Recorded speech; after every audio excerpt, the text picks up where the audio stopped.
சரவணபவாய நமः. என் அன்பு பிள்ளையே, இன்று நான் எதற்காக வந்திருக்கிறேன் தெரியுமா? உன்னுடைய ஆரோக்கியத்தை சரி செய்வதற்காக வந்திருக்கின்றேன்.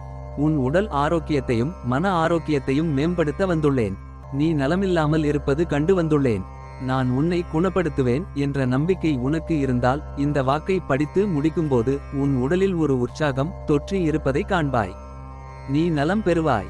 என் பிள்ளையே, என் வாக்குகள் நம்புவதற்கு கடினமாக உனக்கு தோன்றினாலும் அது நடக்கும் போது நீ உன் மனம் மகிழ்வதைக் கண்டு நான் மகிழ்ச்சியடைகிறேன். மகிழ்ச்சி மிகவும் முக்கியமானது பிள்ளையே. மகிழ்ச்சி தொலைந்து போக நம் அகம் எப்போதும் காரணமாக இருக்கக்கூடாது. உன் மனதை மகிழ்ச்சியின் பாதைக்கு திருப்புவது உன் வேலையே. ஏதாவது ஒரு சிறிய மகிழ்ச்சி என்ற ஒன்று உன் வாழ்வில் இல்லாமல் இல்லை. மனதை அதை நோக்கி திருப்பு. உன் மகிழ்ச்சி படிப்படியாக அதிகரிப்பதை காண்பாய். உன் வாழ்வில் தோல்விகளுக்கு முற்றுப்புள்ளி வைக்க நீ தொய்வின்றி உற்சாகமாக உழைக்க வேண்டியது அவசியம். என் பிள்ளையே, நேற்றே என்னை உணர உனக்கு ஒரு வாய்ப்பு கிடைத்திருக்கும். உன் வாழ்வை சுற்றி நான் இருப்பதை பல இடங்களில் நீ உணர்ந்தாய் அல்லவா? இந்த வாரத்தை நீ புது சக்தியோடு தொடங்கு. நம்பிக்கை தந்துள்ளேன் உனக்கு. எதை கண்டும் அஞ்சாமல் எதிர்ப்புகளை சந்தித்தாலும் அதை ஞானத்தால் வெல்ல பயிற்சி செய். இந்த முறை பிரச்சனையை நீ சரியாக கையாள பழகிக் கொண்டால் உன்னால் நிம்மதியாக வாழ முடியும். நீ எதிர்கொள்ள முடியாத சூழலில் நான் உனக்காக வருவேன். அவ்வப்போது நீ தளர்ந்து போவதை தடுக்கும் விதமாக உன் முன்னே என் சின்னங்கள் தென்படும். என் பிள்ளையே, உன் பாதையும் இலக்கும் தெளிவாக உள்ளது. பயணம் பற்றி கவலைப்படாதே. உன் கைப்பற்றி உன்னை அழைத்துச் சென்று உன் இலக்கினை அடையச் செய்வேன். அது சாத்தியமே. நான் உனக்கு சொல்வதும் சத்தியமே. நல்ல காலம் நடக்கும்போதும் சில கிரகங்கள் சோதித்து பார்க்கும். நீ அதற்கெல்லாம் அஞ்சமாட்டாய், அதை நான் அறிவேன். இருந்தாலும் சொல்கின்றேன், நீ இப்போது என் நிழலில் தைரியமாக இரு. ஆனா பெண்ணா என்ற பேதம் இல்லாமல் என்னை வணங்குபவர்கள் அனைவருக்கும் சமமாக அருளை வழங்குகின்றேன். ஆணும் பெண்ணும் இணைந்து இல்லத்தை முன்னேற்ற வேண்டும். சோம்பல் இன்றி கடமைகள் செய்தால் உன் வீட்டில் லட்சுமி கடாட்சம் பெருகும். மகிழ்ச்சியாக இரு, நல்லதே நடக்கும். என் பிள்ளையே, நீ என்னை காண முயற்சித்தும் காண முடியவில்லையே என்று வருந்தாதே. நான் உன்னை பார்த்து கொண்டுதான் இருந்தேன். வேலாக அங்கு நின்றது நானே. நீ என்னிடம் வேண்டிய வரங்களில் ஒரு வரத்தை இந்த வாரத்தில் பெறப்போகிறாய்.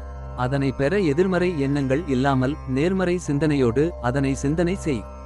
எது ஒன்று உனக்கு கிடைக்காதோ என்று நினைத்து அதை வேண்டாம் என்று சொன்னாயோ அது உன்னிடம் மீண்டும் வரும். நான் உன்னிடம் கூறியபடி நீ இழந்ததை மீண்டும் பெறச் செய்வேன். நீ மன்னிப்பதால் உன் ஆன்மா விடுதலை அடையும். மன்னிப்பது அடுத்தவரை என்றாலும் அதன் நற்பயன் உன்னை வந்தடையும். நல்லதே நடக்கும். அறிவுரைகள் புரிந்ததா? நீ பொறுமையாக இருந்தால்தான் உன் தவவலிமை பெருகும். ஒரு சிறிய தவறால் நீ சேர்த்து வைத்த புண்ணியத்தை நீ தவறவிடக்கூடாது. எனவே பொறுமையாக இரு. உன்னுடைய அனைத்து பிரச்சனைகளையும் தீர்த்து வைப்பேன். என் பிள்ளையே, நன்மைகள் அவ்வப்போது இடைவெளி விட்டு நடக்கும். சில நாட்கள் உனக்கு நன்மையாக இருக்கவில்லை என்றும் மனதில் பாரம் குறையவில்லை என்றும் என்னிடம் முறையிட்டாய் அல்லவா? அது மாறும். உன் முகத்தில் புன்னகை தாண்டவமாடும். நீ மீண்டும் புத்துயிர் பெற்றது போல எழுந்து வருவாய். அடுத்தடுத்து மீண்டும் எல்லாம் நன்மையாக நடக்கும். ஆனாலும் நீ என் நாமத்தை கூறி செய்யும் தியானம் இடையிடையே தொடர வேண்டும். அது உன்னுடைய நன்மையான நாட்களை அதிகரிக்க செய்யும். நல்லதே நடக்கும். என் பிள்ளையே, பொறுமையாக இரு. அனைத்தும் சரியான நேரத்தில் உன்னை வந்து சேரும். உனக்கு இனி ஒவ்வொன்றாக நல்லது நடக்கத் தொடங்கும். நான் உனக்கு துணையாக இருப்பேன். உனக்கு நல்லதே நடக்கும். என் பிள்ளையே, என்னதான் ஆறுதல் கூறினாலும் உன் மனம் எதையாவது நினைத்து மீண்டும் கவலைப்படுகிறது. நன்றாக இருக்கும் போதே திடீரென சோகத்தில் ஆழ்ந்து விடுகிறாய். முழு சரணாகதி என்பது என்னிடம் ஒன்றை ஒப்படைத்துவிட்டு அதை பற்றி கவலைப்படாமல் இருப்பது. ஆனால் நீ என்னிடம் ஒன்றை ஒப்படைத்த பிறகும் மீண்டும் கவலையில் ஆழ்கிறாய். உன் ஆழ்மனதில் சேரும் கவலைகள் தான் உன் வாழ்வை கவலைக்கிடமாக ஆக்குகின்றன. உன் நல்ல குணத்திற்கும் பிரார்த்தனைக்கும் பல நல்ல முன்னேற்றங்கள் காத்திருக்கின்றன. தீபம் ஏற்றும் போது உனக்கு வேண்டியதை மட்டும் கேள். அதற்கு முன் அமர்ந்து கவலைகளை சிந்திக்காதே. என் பிள்ளையே, நீ பெரும்பாலும் எதை பற்றி பேசுகிறாயோ அல்லது கற்பனை செய்கிறாயோ அதுவே உன் வாழ்வில் நிகழ்கிறது. கற்பனையான துன்பங்களை நீ தீவிரமாக நினைத்தால் அதுவே உன் வாழ்வில் நடக்கிறது. இருந்தும் சில பிள்ளைகள் இதுவரை மாறாமல் அதீத கற்பனை செய்து வருகின்றனர். உண்மை வேறாக இருக்கும் போது உங்கள் கற்பனை பயங்கரமான நிஜமாக மாற நீங்களே துணை போகலாமா? உங்களுடன் உண்மையான உறவாக நான் இருக்கிறேன். கற்பனையாக ஏதோ ஒன்றை இழந்து விடுவோமோ என்ற அச்சம் வேண்டாம். நன்றாக ஒன்றாக வாழ்வோம். நன்மையான புதுமையான விஷயங்கள் நடக்கும் என்று நினையுங்கள். முதலில் உங்கள் மனதை தகுதிப்படுத்துங்கள்.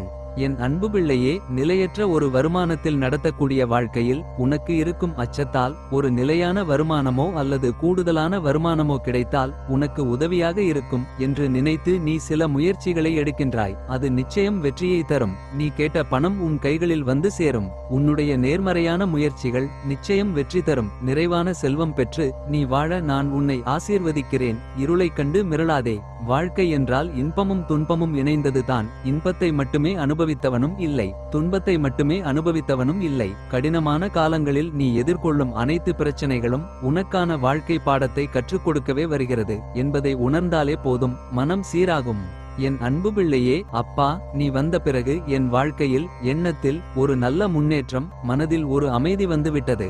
ஆனால் அது மட்டும் போதுமா? வாழ வருமானமும் தேவை அல்லவா என்று நீ கவலைப்பட வேண்டாம். உன் வாழ்க்கையில் நீ நல்ல எண்ணங்களுடன் எதிலிருந்து வருமானம், எப்படிப்பட்ட வருமானம் உனக்கு வரவேண்டும் என்று எதிர்பார்க்கிறாயோ அது உன்னிடம் கண்டிப்பாக வரும். அடைக்கவே முடியாதா? இந்த கடனை என்று கலங்கியவர்களுக்கும் அதனை அடைக்கக்கூடிய பொருளாதார மேம்பாடு வரும். சகலமும் தரும் சரவண பவ மந்திரம் உனக்கு தேவையான செல்வத்தை கொண்டு வந்து சேர்க்கப் போகிறது. மகிழ்ச்சியோடு இரு.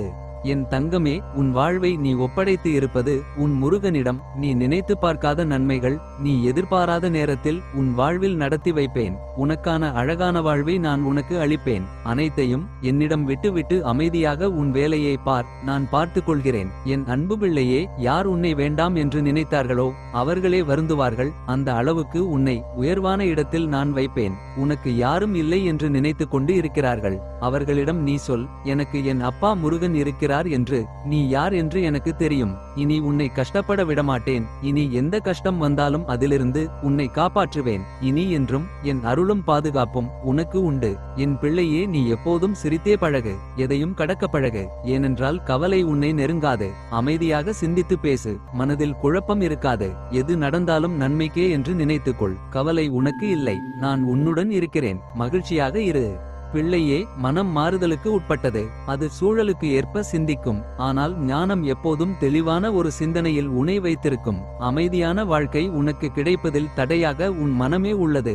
ஏதாவது ஒன்றை சொல்லி உன்னை வருத்தத்தில் ஆழ்த்துகிறது. நான் உனக்குள்ளே ஞானமாய் வந்து உணர்த்த, தியானம் செய்து பழகி வா என்று உனக்கு உணர்த்தி உள்ளேன். ஆனாலும் இதுவரை அந்த முயற்சியில் நீ வெல்லவில்லை. மனதை வென்றால் உலகையே வெல்லலாம். தியானம் செய்ய முடியவில்லை என்றால் 108 முறை ஓம் சரவணபவ என பொறுமையாக சொல்லிவா. பல நன்மைகள் காத்திருக்கின்றன உனக்காக. உனக்கு வேண்டியதை என்னிடம் கேள், நான் தருகிறேன். என் பிள்ளையே, உனக்கான வாழ்க்கை உன்னை தேடி வரும். நான் உன்னை தேர்ந்தெடுத்து விட்டேன். இனி நீ கவலைப்படாமல் சந்தோஷமாக இரு. எல்லாம் நல்லதாகவே நடக்கும். நான் உன் வாழ்வில் மாற்றங்களை நிகழ்த்துவேன். நம்பிக்கையோடு இரு. என் அன்பு பிள்ளையே, உன் விதியை மாற்றி அமைக்கும் சக்தி உன் உண்மையான பக்தியிலும் நேர்மையிலும் தான் உள்ளது. உண்மையான பக்தியும் நேர்மையும் எனக்கு மிகவும் பிடித்துள்ளது. நீ அழைத்தால் நொடி பொழுதில் வருவேன். உனக்காக விதியையும் மாற்றி அமைப்பேன். இன்று உனக்கு அதிர்ஷ்டமான நாள். எது நடக்கவில்லை என்று வருந்தினாயோ அது இன்று நடக்கும். உன்னுடன் இருந்து நான் நடத்துவேன். யாமிருக்க பயமேன் உனக்கு.